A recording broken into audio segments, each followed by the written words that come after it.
نحمده ونصلي على رسوله الكريم اما بعد فاعوذ بالله من الشیطان الرجیم بسم اللہ الرحمن الرحیم۔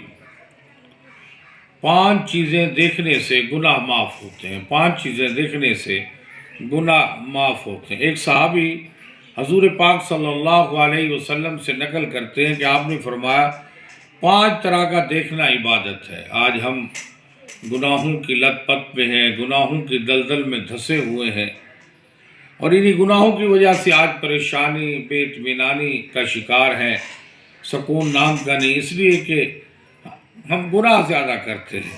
تو ہمیں چاہیے کہ ہم اپنے گناہوں کو معاف کرائیں۔ تو 5 چیزیں دیکھنے سے نبی علیہ السلام نے فرمایا گناہ معاف ہوتے ہیں۔ 5 طرح کا دیکھنا عبادت ہے۔ نمبر 1، قرآن پاک کو دیکھنا عبادت ہے۔ قرآن پاک کو پڑھنا عبادت ہے۔ قرآن پاک کو سننا عبادت سے گناہ معاف ہوتے ہیں۔ قرآن پاک کو دیکھ۔ نمبر 2، کعبۃ اللہ کو دیکھنے سے۔ حضرت سعید بن المسیب فرماتے ہیں جو بندہ ایمان و تصدیق کے ساتھ اللہ کے گھر کو دیکھتا ہے، اللہ اس کے سارے گناہوں کو ایسے معاف کر دیتے ہیں، ایسے پاک کر دیتے ہیں جیسے اس کو ماں نے آج ہی جنا ہو، پاک صاف جنا ہو۔ تو نمبر 1، قرآن پاک کو دیکھنا، اس سے بھی گناہ معاف ہوتے ہیں۔ نمبر 2، کعبۃ اللہ کو دیکھنا۔ نمبر 3، والدین کو نظر شفقت سے دیکھنا، اس سے بھی اللہ گناہ معاف فرماتے ہیں۔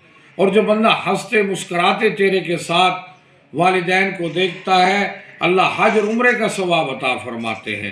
تو ہمیں چاہیے ہنستے مسکراتے چہرے کے ساتھ والدین کا ادب و احترام بھی کریں، بے ادبی نہ کریں، اور ان کو ہنستے مسکراتے چہرے کے ساتھ دیکھتے رہیں، تکتے رہیں، اللہ گناہوں کو معاف فرماتے ہیں۔ نمبر 4، زمزم شریف کو دیکھنا، اس سے بھی گناہ معاف ہوتے ہیں۔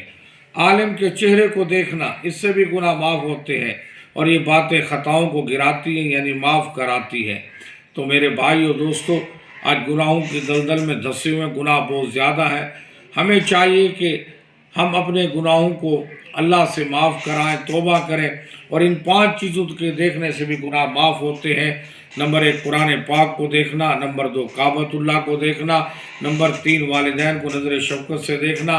نمبر 4، زمزم شریف کو دیکھنا۔ نمبر 5، عالم کو چہرے کو دیکھنا۔ یہ باتیں خطاؤں کو گراتی ہیں، گناہوں کو معاف کراتی ہیں۔ وما علینا الا البلاغ۔